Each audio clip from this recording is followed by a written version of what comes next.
And we are live.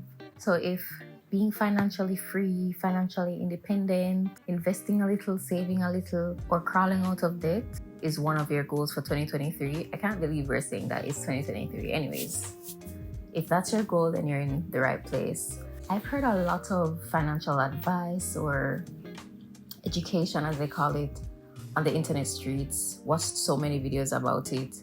I've seen a lot of great ones and a lot of questionable ones. But what I want to do is just tell my story and share with you the method that I use, the budgeting method that I use to not only graduate college debt free, but with $10,000 in savings. And I did it through some key mindset shifts that are tiny but powerful. The first thing I did in college was think about the kind of life that I want to live. Like, what was the lifestyle that I saw myself living outside of college? And what was I doing now that could either help that or hurt that? And for me, I want to be financially free. I don't want to live in fear of not being able to, support myself or my family. For me, that looked like graduating school with as little debt as possible. Didn't know it was going to be debt free, but I know I needed as little debt as possible, because that can be a huge hindrance to getting assets and developing financial freedom, especially at an early age. So because I knew that, one, and I knew that I wanted as little debt as possible, two, I started working towards that goal. So what are some of the things that you're doing now or not doing now that can potentially help or hinder you from reaching your future grand goal, dream life financially? So part two, once I figured out that, I moved on to thinking about myself even more in depth.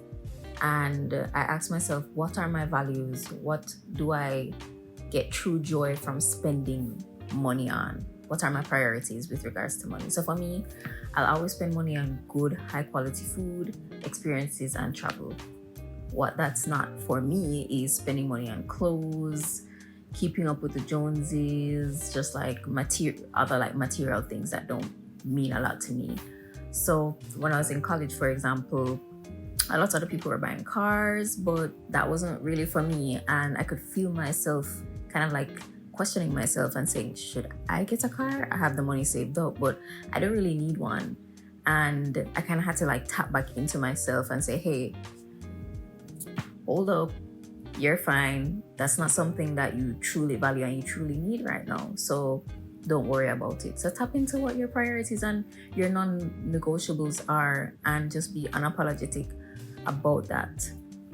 You'll love yourself for it and you'll be wealthier and happier for it. And last but definitely not least is to realize that building great financial habits takes time. It's a habit and life is long, life is wide. You will mess up sometimes. Sometimes you will have interest rates on your credit card because you'll miss a statement date to pay it off full. Stuff like that happen.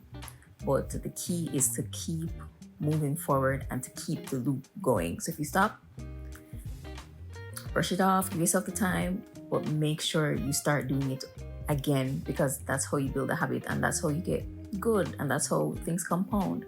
If you made the goal of, say, saving $1 a month for the entire year, right? And you mess up in March, so you didn't save enough money. You didn't save the dollar in March because you didn't have enough money, you spent it, whatever.